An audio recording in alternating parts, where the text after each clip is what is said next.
irmãs, que a graça e a bendita paz de Cristo Jesus esteja abundante entre nós para mais uma noite de exposição da palavra, de adoração, de comunhão com os santos do Senhor.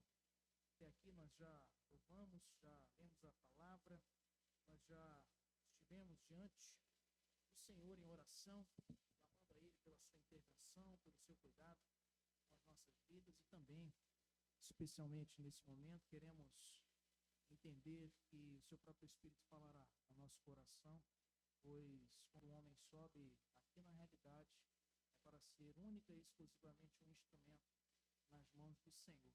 Vamos abrir a palavra de Deus, o texto que se encontra no segundo livro de Samuel, capítulo de número 11.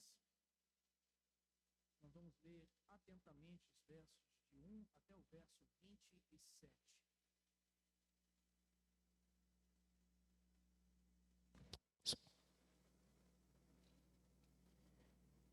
Segundo livro de Samuel, capítulo de número 11, os versos de 1 até o verso número 27.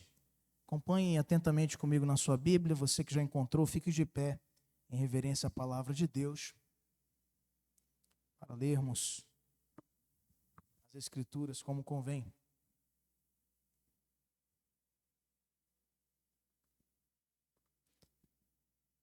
Decorrido um ano, no tempo em que os reis costumam sair para a guerra, enviou Davi a Joabe e seus servos com ele e a todo Israel, que destruíram os filhos de Amon e sitiaram Rabá.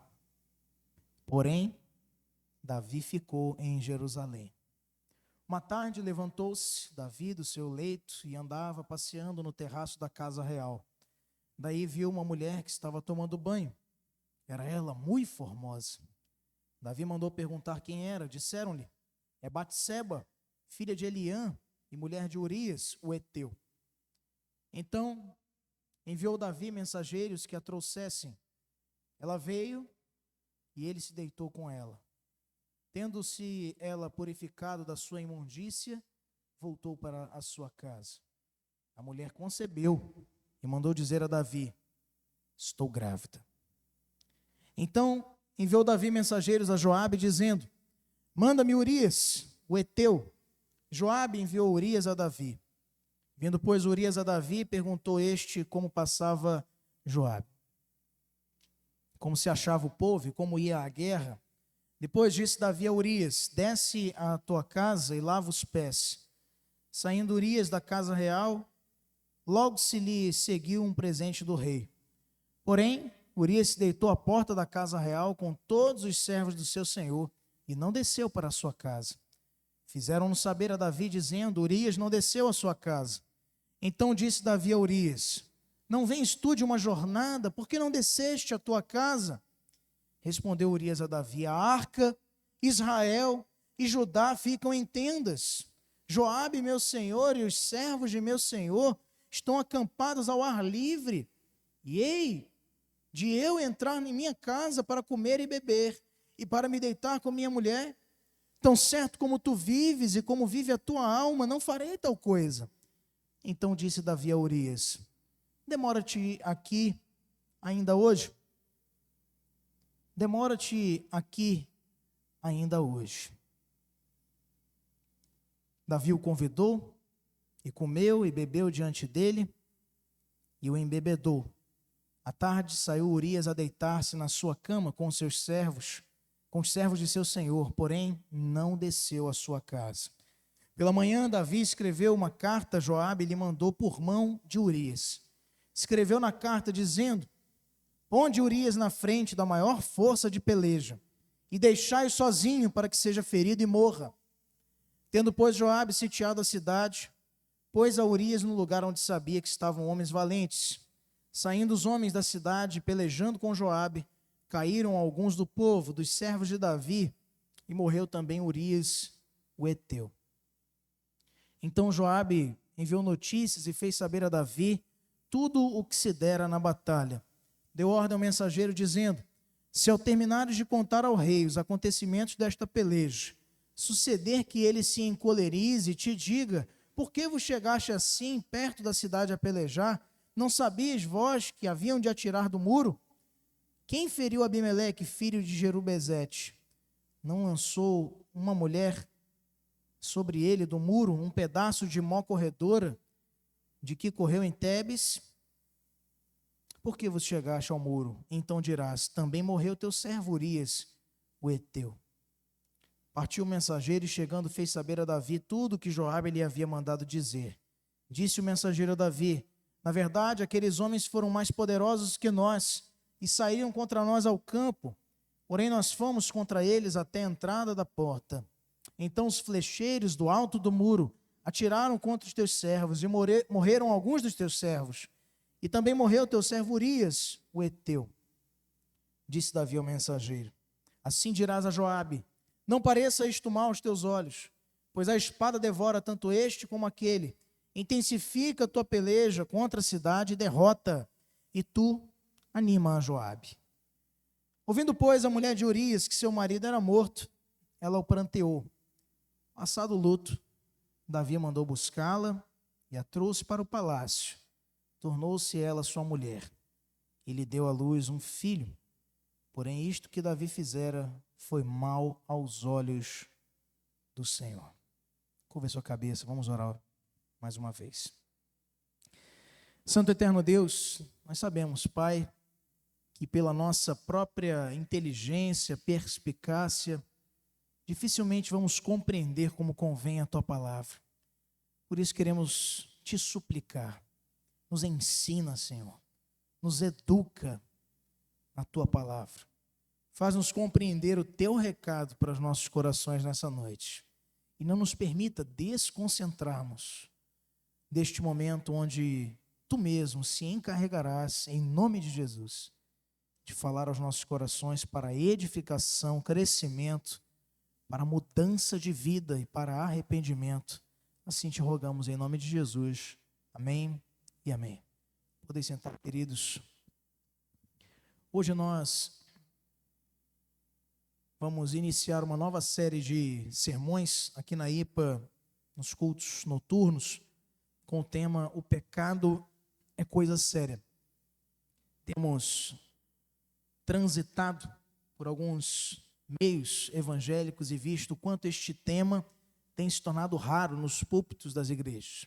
E principalmente tendo em vista o desconforto e a indelicadeza que falar sobre pecado traz ao ouvinte, ao pregador, a toda a igreja envolvida, pois também de outra forma não é possível galgarmos os passos do crescimento genuíno na fé, sem enfrentamento de pecado, sem abandono da vida distante do Senhor para uma vida de comunhão, sinceridade e uma vida de compromisso com a sua obra.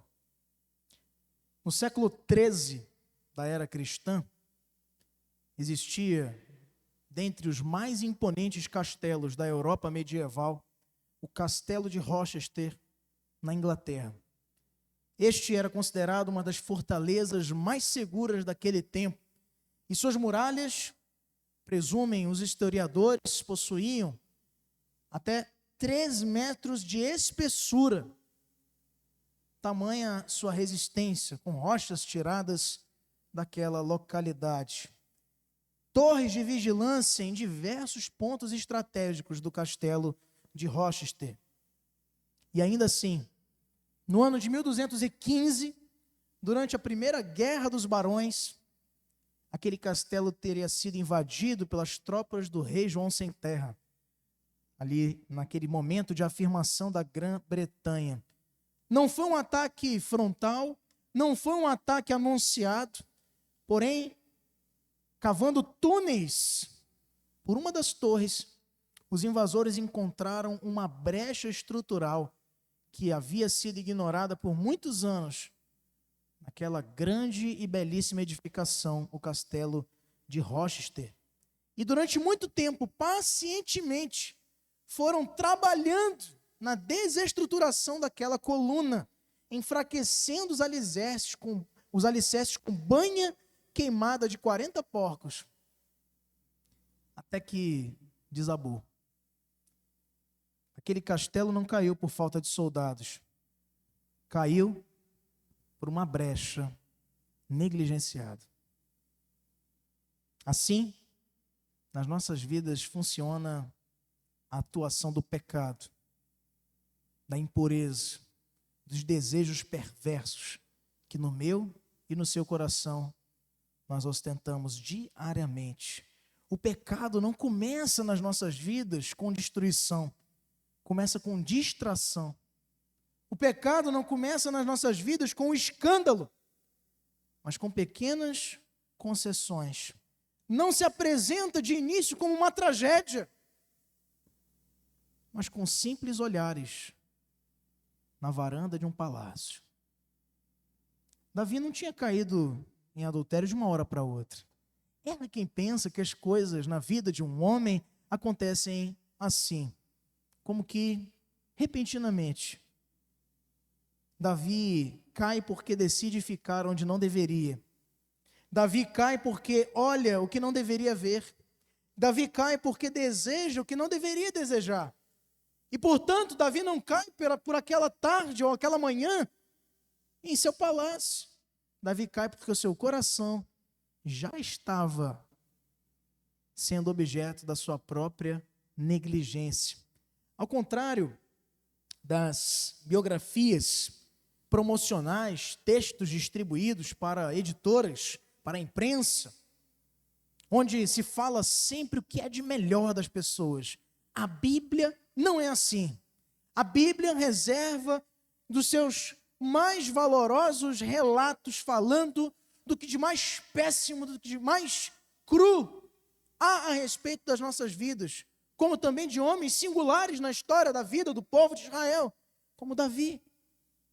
Isso é para nós um estímulo, saber que como homens e mulheres, também estes encontrados nos registros bíblicos, também foram tentados e caíram, também tinham fraquezas, também foram a causa de escândalos e de ruína, como aqui no episódio de Davi e Batseba.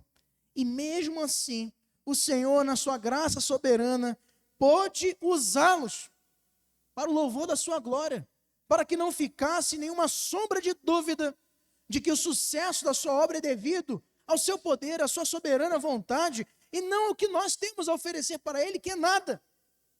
Porém, Ele faz-nos úteis, capacita-nos para o seu serviço, apesar dos nossos pecados, pois os seus propósitos não podem ser frustrados.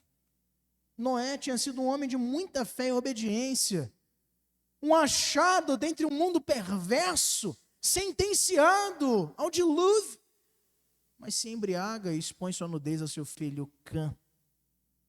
Em duas ocasiões, o pai da fé, chamado amigo de Deus, Abraão, mente sobre a sua esposa. Jacó mente ao pai, e não satisfeito também ao irmão. Moisés perde a cabeça, matando um egípcio, num momento de grande provação e estresse, quem sabe. Pedro perde a coragem e, se acovardando, nega o seu mestre 3 vezes. E aqui vemos Davi, um homem segundo o coração de Deus, um homem que comete adultério.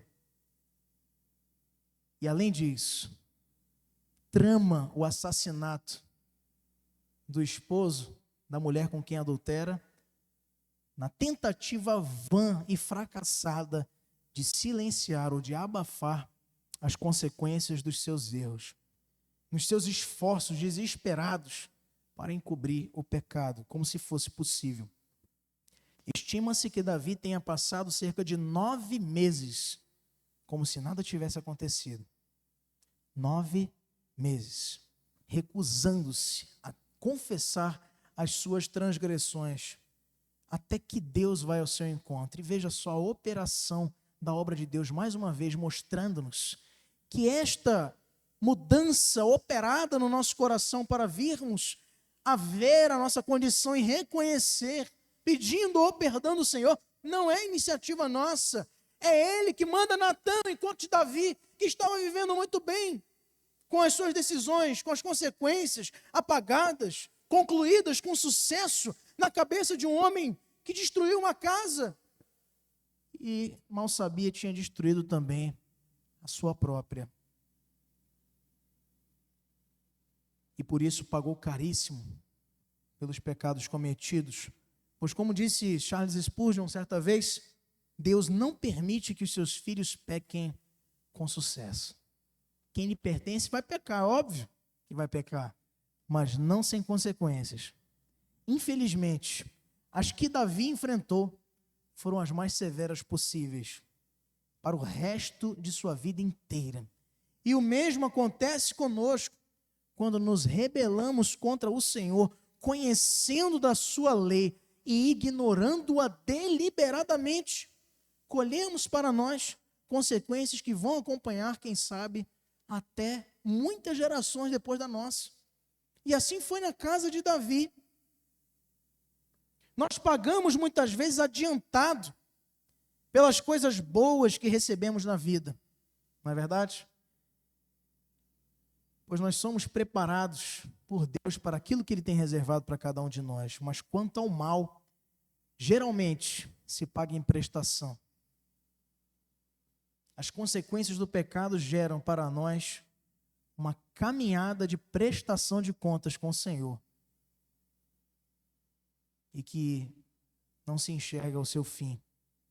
O relato bíblico coloca diante do caminho de Davi tristeza profunda, amargura, dor. Pois não podemos, como muitas vezes fazemos, diminuir o pecado de Davi, porque o pecado é coisa séria. Davi não adulterou somente. Davi não teve um ato isolado numa trajetória de glórias do grande e notável rei de Israel. É uma cadeia progressiva de decisões. Ócio, cobiça, adultério, mentira, homicídio. Um declínio completo do espírito e da moral. E quando olhamos para esse texto, logo nos vem à mente a advertência segura que Paulo nos traz, escrevendo aos Coríntios, na primeira epístola, capítulo 10, verso número 12, aquele, pois, que pensa estar de pé, veja que não caia. Aqui, olhando para esse texto de 2 Samuel 11, de 1 a 27, nós podemos testemunhar o nascimento do pecado. Aqui você vê a gestação do pecado, a geração dele. Enquanto que no Salmo 51, paralelo, como também ao Salmo 32, estes dois salmos relativos à experiência de arrependimento experimentada por Davi. Lá vemos o pecado na dor, nas consequências que ele gera para a vida de quem está em falta. O primeiro texto que nós vamos examinar neste primeiro momento fala-nos da queda. O segundo texto, no Salmo 51, de 1 a 19, fala-nos das cicatrizes. O que nós podemos aprender nesta noite, olhando para a experiência de Davi e olhando para as consequências severas que são geradas pelo pecado? Em primeiro lugar, meus irmãos, nós precisamos ver que o pecado sempre começa com uma negligência espiritual. Veja comigo, o que logo no verso de número 1 desse texto que lemos, nos é registrado por Samuel. Decorrido um ano, no tempo em que os reis costumam sair para a guerra, enviou Davi a Joabe e seus servos com ele a todo Israel, que destruíram os filhos de Amon e sitiaram Rabá. Porém, Davi ficou em Jerusalém. Isso não está aqui à toa. É aqui que começa o pecado. Davi, ele se ausenta do campo de batalha para se expor ao campo da tentação. O homem segundo o coração de Deus troca o dever de um rei. Estima-se que aqui já estava aproximando-se dos seus 50 e poucos anos. E é óbvio que seus conselheiros deveriam já ter lhe alertado de não se expor tanto em batalhas como já na sua juventude fez diversas vezes. Mas nem isso o isentava de estar junto com o seu exército acampado, lhe dando diretrizes, buscando o Senhor para conceder vitória ao seu exército frente aos inimigos. Mas ele prefere a comodidade do palácio. Davi fica em Jerusalém. O pecado, como eu disse, não nasce no escândalo, mas no descuido. Ele não começa no adultério, ele começa no coração. Jesus esclarece-nos isso de uma maneira muito profunda, descortinando diante dos seus discípulos uma falsa compreensão sobre concretização de pecado na efetivação dele. Ele diz: não, vocês ouviram o que foi dito pelos profetas, pelos antigos, pela lei, por Moisés: não matarás. Eu, porém, vos digo, Jesus ensinando seus discípulos no Sermão do Monte, aquele que tem uma lide com o seu irmão e o chama racá, tolo, já o matou no seu coração, já descumpriu e desobedeceu o 5º mandamento. Porque o pecado, ele não nasce no escândalo, nasce no descuido. Ele não começa no adultério, começa na ausência daquilo que Davi deveria ter feito. Quando deveria estar conduzindo seu exército, ele estava passeando no terraço, disponível para, dentre outras coisas, ver a Batseba banhando-se. Quando deveria estar liderando, ele estava buscando entretenimento. A negligência espiritual sempre vai criar espaço para a queda moral.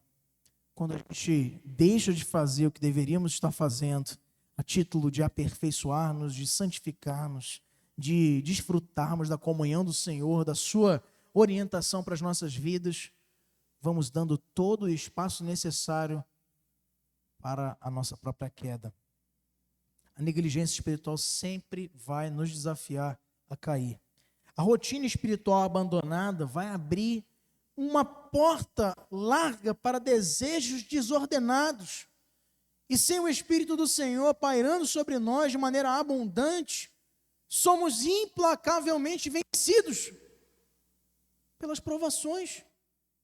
Ou você pensa que quando você deixa de orar um dia, quando falta uma semana de ler a sua palavra, quando deixa de ter comunhão e sinceridade com o Senhor, num tempo de correria, de demandas, de dificuldades pessoais, que também o inferno para, que as tentações dão um pause e esperam você se reconstituir para depois voltarem quando você estiver melhor preparado. Não é assim.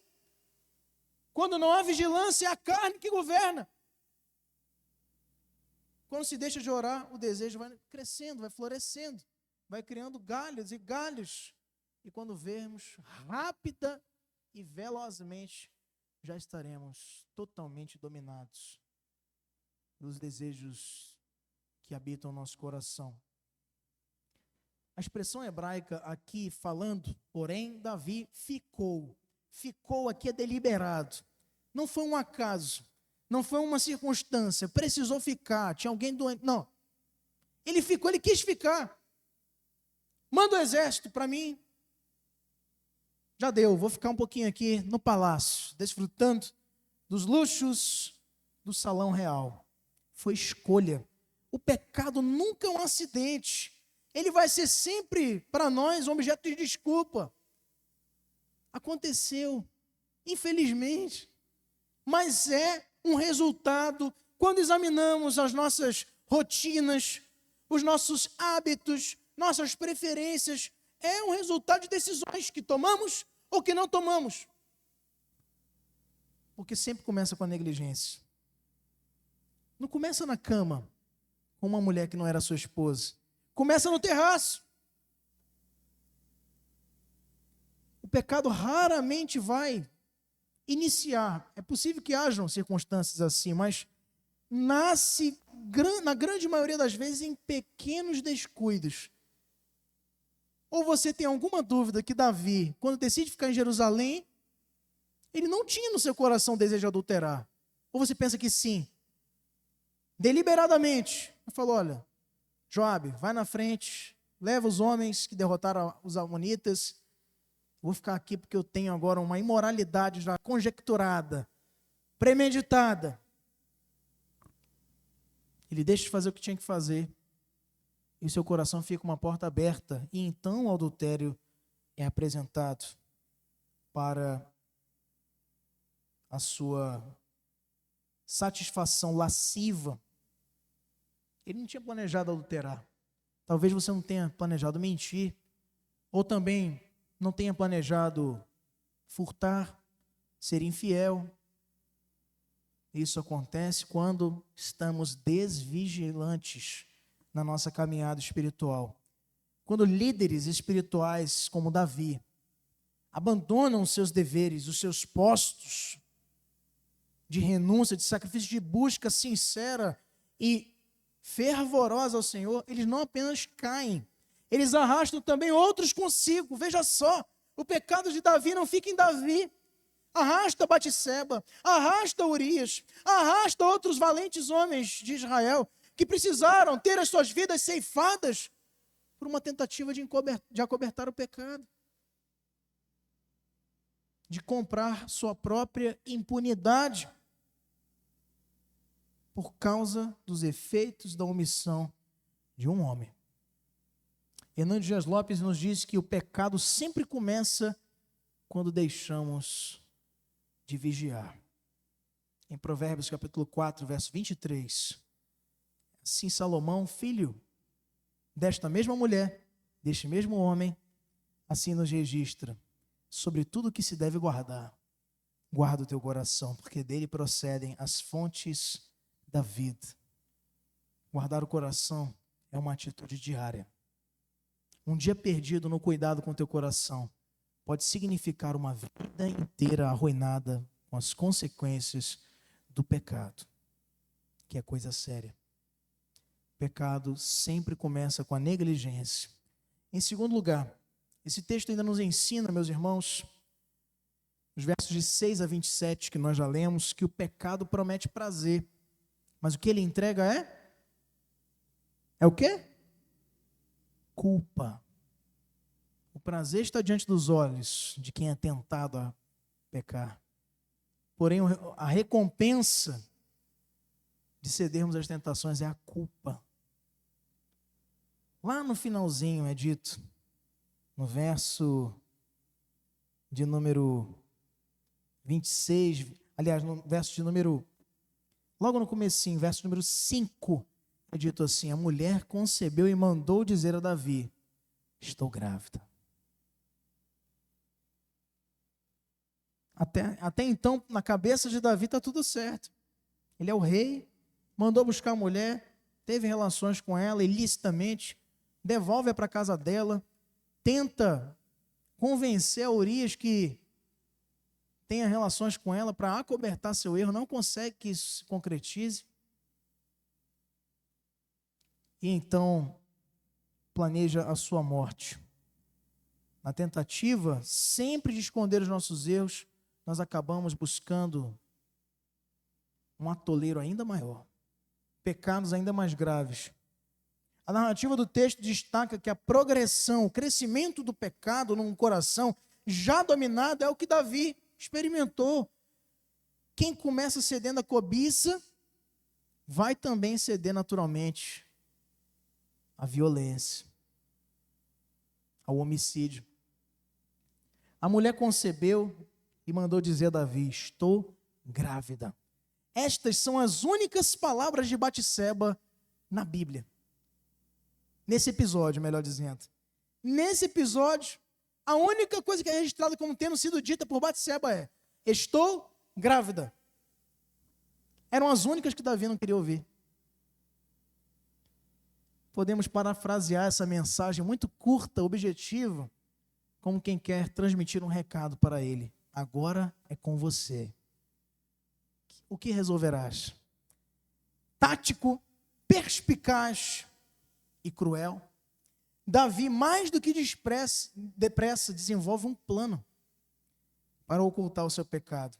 Chama Urias do campo de batalha, na esperança de que ele, valente que era, fosse para casa passar algum tempo com a esposa. Mas, na verdade, Davi não pediu que ele fizesse isso, o ordenou.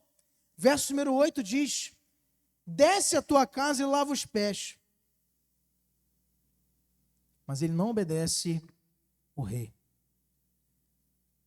Ele decide desobedecer às ordens de Davi e passar a noite com os servos do rei, ali nas imediações do palácio, não vai para casa.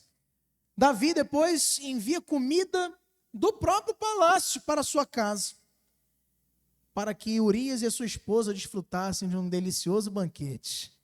Mas Urias sequer leva este presente para os seus aposentos.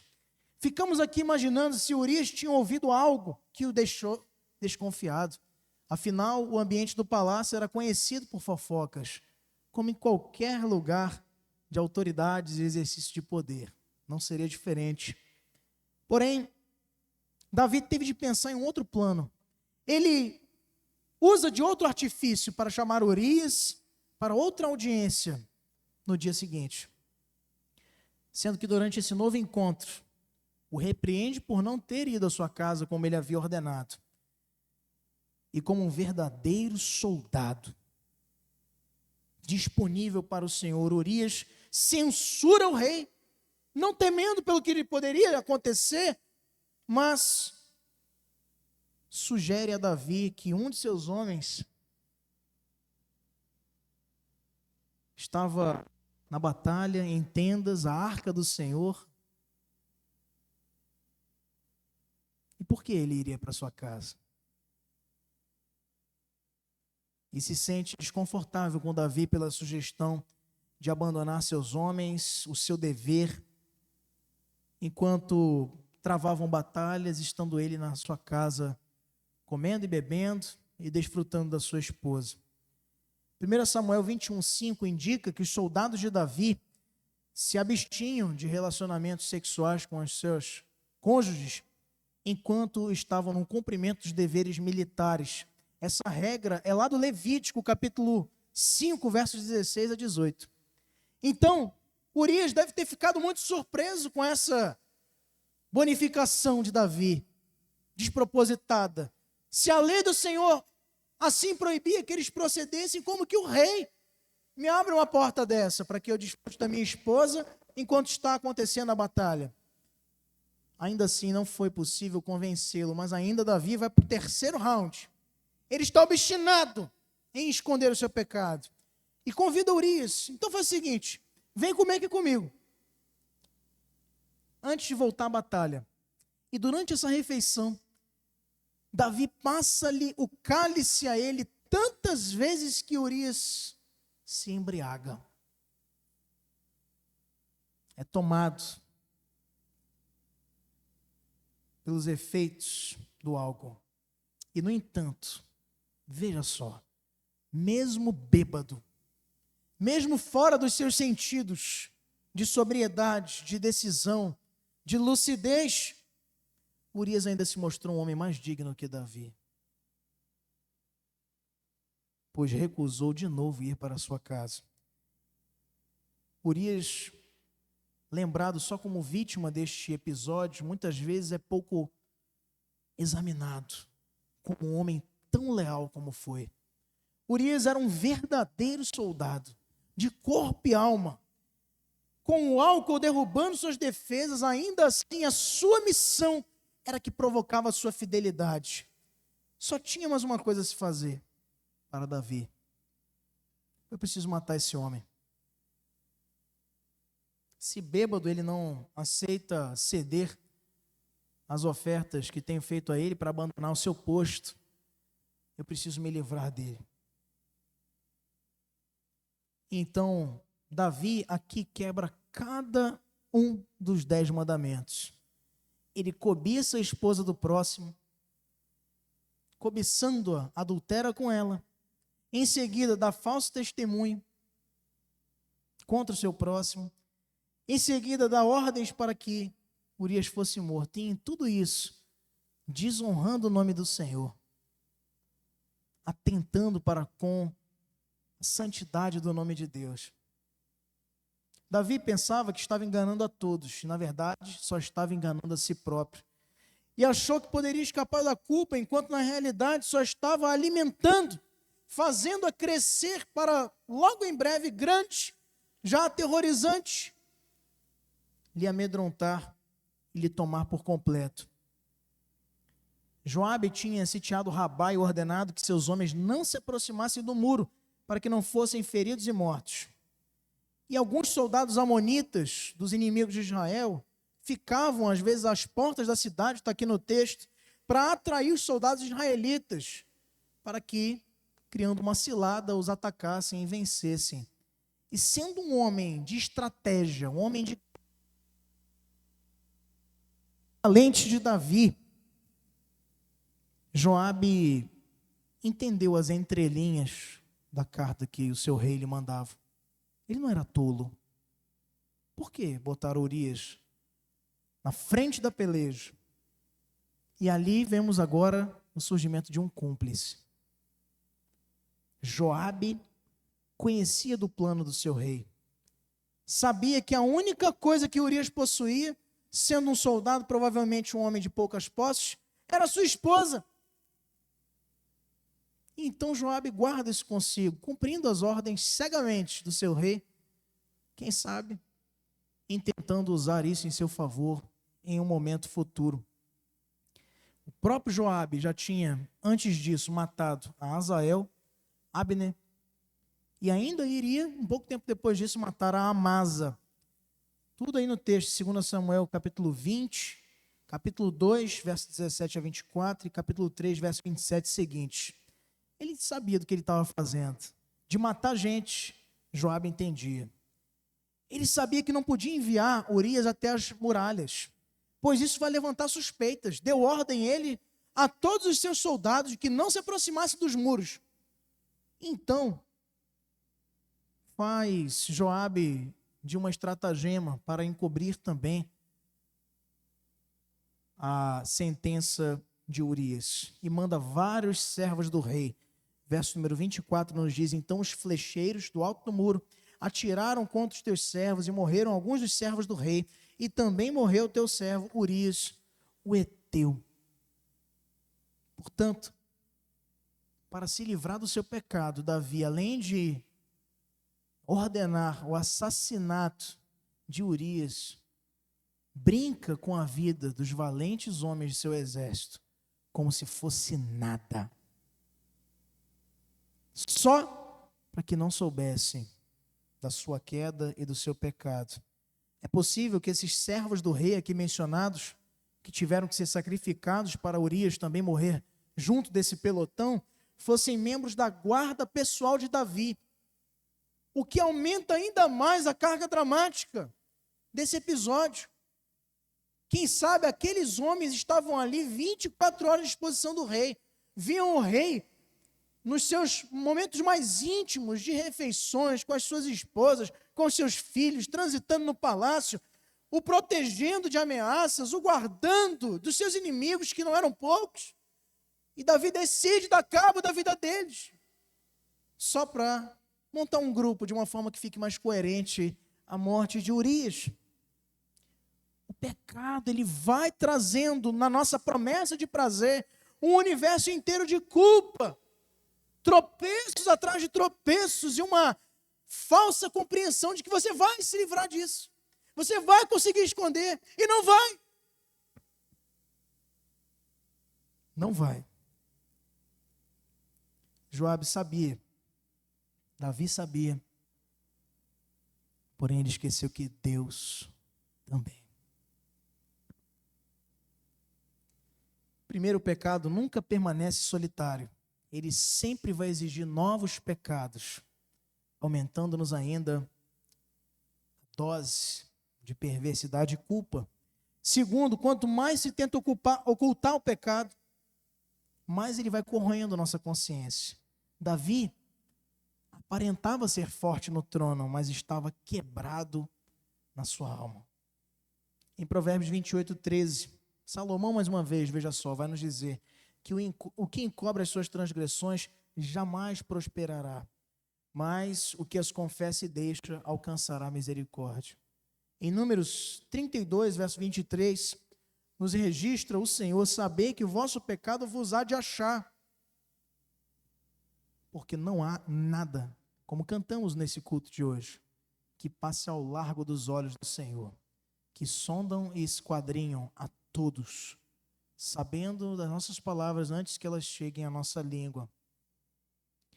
Em terceiro e último lugar, nessa primeira parte do sermão dessa noite, meus irmãos, nós podemos aprender ainda que o pecado, ele é perdoado, mas ainda deixa cicatrizes. Vamos agora para o Salmo de número 51. Eu quero convidar a sua atenção para o que Davi relata aqui como consequências experimentadas do pecado cometido com Batseba.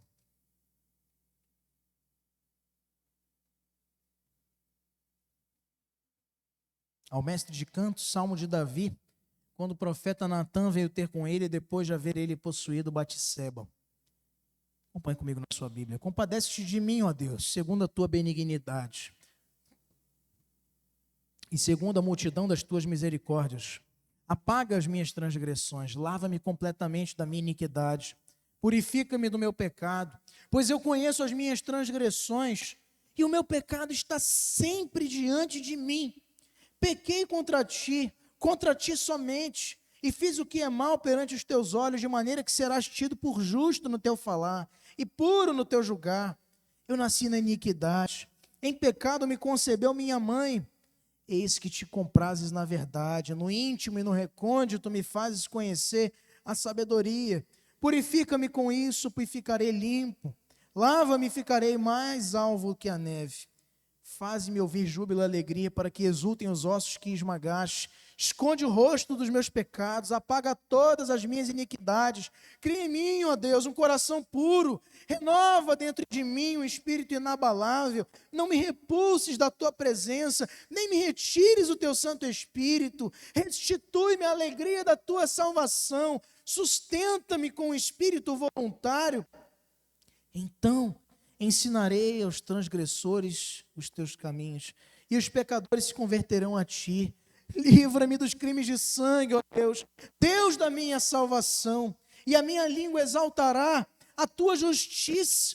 Abre, Senhor, os meus lábios, e a minha boca manifestará os teus louvores, pois não te comprases em sacrifícios, do contrário eu te daria, e não te agradas de holocaustos. Sacrifícios agradáveis a Deus são espírito quebrantado, coração compungido e contrito, não o desprezarás, ó Deus. Faze bem a Sião, segundo a tua boa vontade. Edifica os muros de Jerusalém.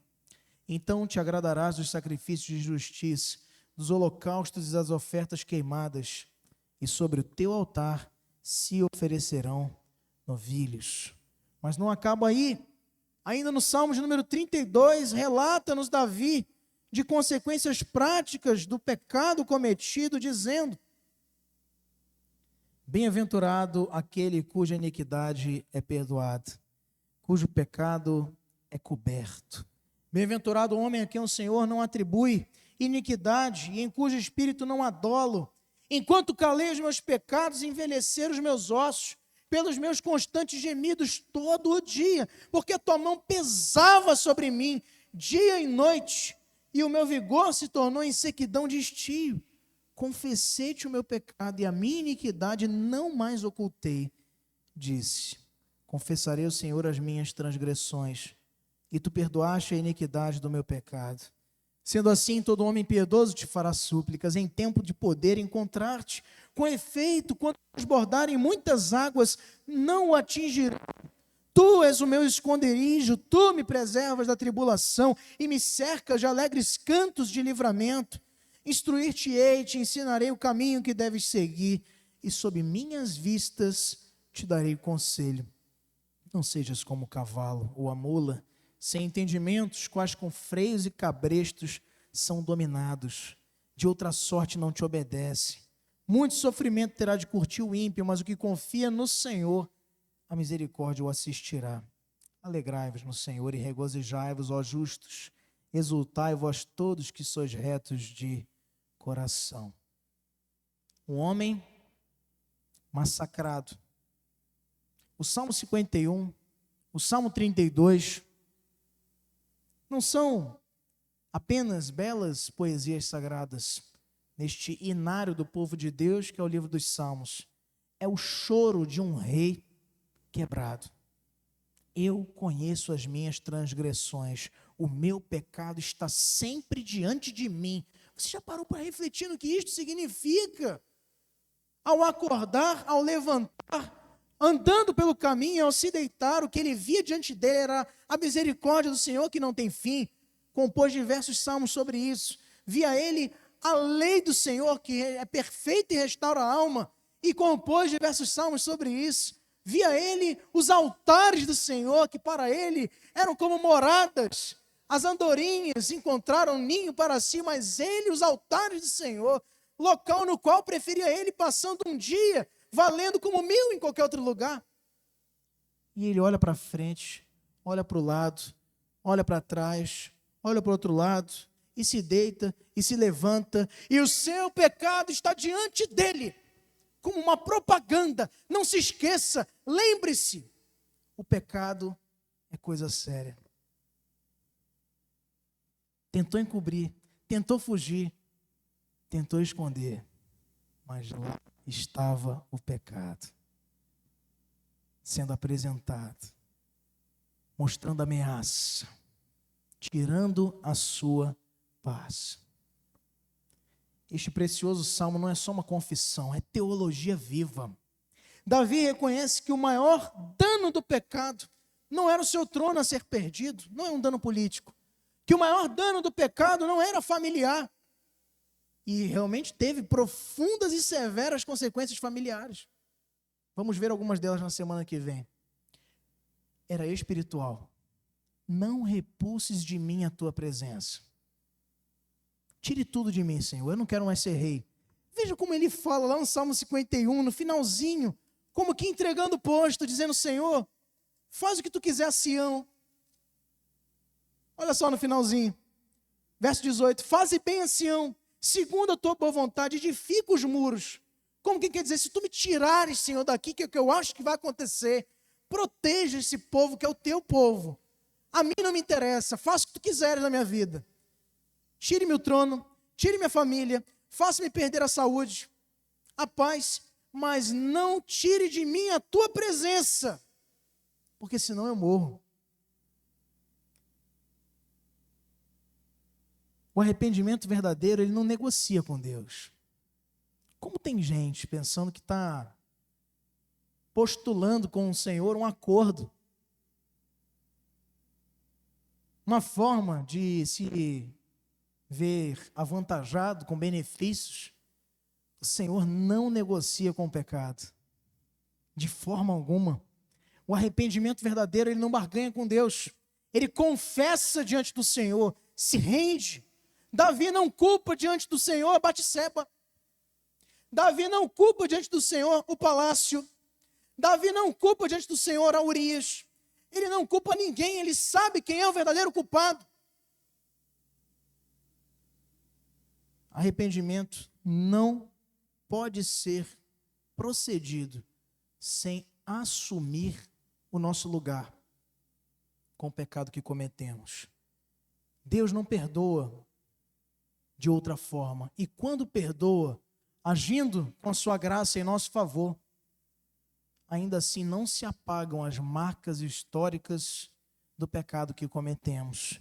O perdão restaura a comunhão com o Senhor. E Davi passou o restante de seus dias ainda sendo considerado homem segundo o coração do Pai. Mas o pecado não elimina, o perdão não elimina as consequências advindas do pecado que cometemos. Em Isaías capítulo 1, verso número 18, o Senhor conforta o povo por circunstância de se achegar o exílio, e diz a eles: ainda que os vossos pecados sejam como a escarlata, eles se tornarão brancos como a neve. Não há buraco tão fundo que o Senhor não possa de lá nos restaurar, nos dar socorro, nos purificar e nos mudar a sorte. Em 1 João capítulo 1, verso número 9, se confessarmos nossos pecados, Ele é fiel e justo para nos perdoar e nos purificar de toda injustiça. É o que ele nos fala aqui no Salmo 51, verso 12. Torna-me a dar a alegria da salvação, restitui-me, eu quero olhar para o Senhor e ter novamente gozo, e ter novamente satisfação. E Davi é perdoado, pois Senhor é o seu nome, e o Senhor não faz acordos humanos conosco, faz conosco pacto, aliança. Mas Davi nunca mais será o mesmo. Davi é perdoado, mas nunca mais como antes. Ele voltou a ser. Ele continua sendo rei, mas não agora sem derramar muitas lágrimas por isso. Ele volta a cantar, mas com muitas cicatrizes acompanhando o restante dos seus dias. O perdão restaura a comunhão, mas não apaga a memória. A graça remove de nós a culpa do pecado. É justiça de Deus em Cristo. Mas a história ainda vai nos condenar. Que a história permanece. O pecado deixa marcas na família, deixa marcas no ministério, na reputação, mas nenhuma dessas é tão imperiosamente terrível como as marcas espirituais de consequências do pecado cometido. A perda da alegria da salvação é o que é sobressaltado por Davi, porque empobrece a alma, rouba a sensibilidade espiritual do homem, enfraquece seu testemunho, pois passa ele a ser um cumpridor de rituais, não vendo mais prazer na obra do Senhor. Isto era a maior consequência do pecado cometido para Davi. Augusto Nicodemos Lopes nos diz que Deus perdoa o pecado, mas não apaga as lições dela produzidas. Em Hebreus capítulo 12, verso número 11, o autor da epístola nos fala: toda disciplina com efeito no momento não parece ser motivo de alegria, mas de tristeza. Ao depois, entretanto, produz fruto pacífico aos que têm sido por ela exercitados, frutos de justiça.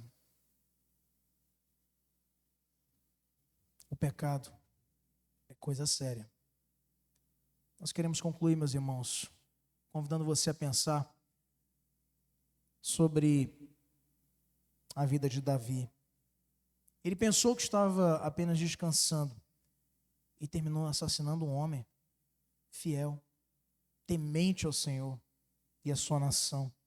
Destruiu uma família e também a sua própria e trouxe a espada da disciplina divina sobre as gerações do seu lar, seus filhos e os filhos dos seus filhos.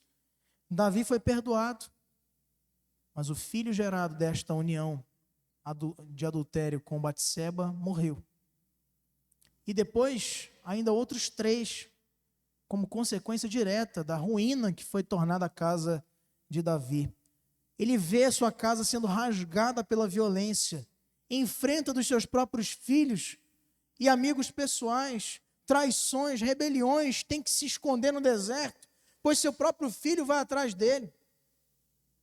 O adultério de Davi com Batseba pode parecer um pecado passional, impulsivo, um arrebatamento de momento, mas o pecado de mandar matar Urias com certeza foi premeditado, foi deliberado e também foi vergonhoso. Mas o Senhor julgou ambos, julga o adultério, julga também o homicídio. E Davi paga caro pela sua lascívia, uma manhã despropositada na varanda do seu palácio. Deus retribuiu a ele em espécie. E um princípio espiritual que Davi expressa no seu salmo de vitória, lá no Salmo 18, versos 25 a 27, é isto: Deus dá paga aos que transgridem a sua lei. A espada não se apartou da sua casa, e as suas esposas, as de Davi, foram tomadas e violadas da mesma forma como ele havia tomado Batseba. A sua retribuição foi quádrupla. O bebê de Batseba morre, e seus filhos Aminon, Absalão e Adonias, todos mortos. Tamar, sua querida e bela filha, é violada sexualmente por seu meu irmão. As concubinas do rei Davi são tomadas e humilhadas por Absalão quando tomou o reino. Nesse mesmo livro aqui, capítulo de número 16, verso 22, durante o resto de sua vida, Davi passou a conviver com uma sucessão de tragédias na sua família, no seu reino. E que alto preço ele precisou pagar por estas tão transitórias experiências de paixão com aquela mulher. Os castigos que Deus determinou para Davi haviam sido prescritos na aliança com Israel, que ele deveria guardar e não guardou. Se a nação se rebelasse contra Deus, o Senhor prometeu lá em Levítico, capítulo 26, verso 17, que mataria seus filhos na espada. Se rebela contra mim, seus filhos vão perecer. Tomaria suas crianças. Levítico 26, 22, Deuteronômio 28, 18. Daria suas esposas aos outros. Deus dizendo isso ao povo de Israel. Deuteronômio capítulo 28, verso 30. E até mesmo tiraria Israel da terra e a levaria para exílio em outro país. Deuteronômio 28, 63 e 68. O pecado, um simples passeio no palácio, gerou consequências para séculos depois. E a sua nação ainda estava pagando o preço de uma tarde de amor com uma estranha. Como resultado da rebelião de Absalão, Davi foi obrigado a fugir de Jerusalém e viveu como exilado durante muito tempo no deserto. Porém, a mesma aliança do Senhor que prometia consequências para o pecado, também tem uma seção sobre arrependimento e sobre perdão. E nisto Davi se agarrou, crendo nestas palavras. Meus irmãos, o pecado gera ondas longas de consequências. O pecado é coisa séria. A Bíblia é clara a mostrar que sempre há consequências no pecado. Com o de Adão, a morte de toda a sua descendência. Com o de Caim, tornando-se ele e os seus errantes sobre a terra. Moisés peca e não entra na terra prometida. Sansão peca perdendo sua força, sua visão e sua própria liberdade. Saul, quando peca, abdica do seu trono. Judas pecando perde a sua própria alma. E Pedro pecando chora amargamente quando tem os olhos do mestre fitos nele. O pecado é coisa séria, porque ofende um Deus que é santo, destrói relacionamentos, compromete gerações e deixa marcas que só a graça pode cicatrizar. O pecado é coisa séria. Eu não sei como você entrou aqui nessa noite. Eu não sei que consciência você tinha até hoje sobre pecado. Mas eu queria te fazer 3 perguntas como aplicação, para que nessa noite nós saiamos daqui consternados com isso. Vigiando os nossos passos, rogando ao Senhor que nos fortaleça para viver uma vida digna diante dEle. Que negligências você tem tolerado na tua rotina? Pense aí. Que brechas nos castelos você tem deixado para cuidar depois? Enquanto isso, o inimigo se aproxima.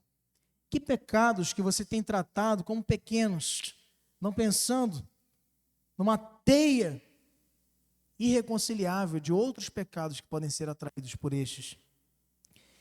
E que marcas que ainda hoje você carrega por decisões erradas, tomadas por impulso, desobedecendo os mandamentos do Senhor?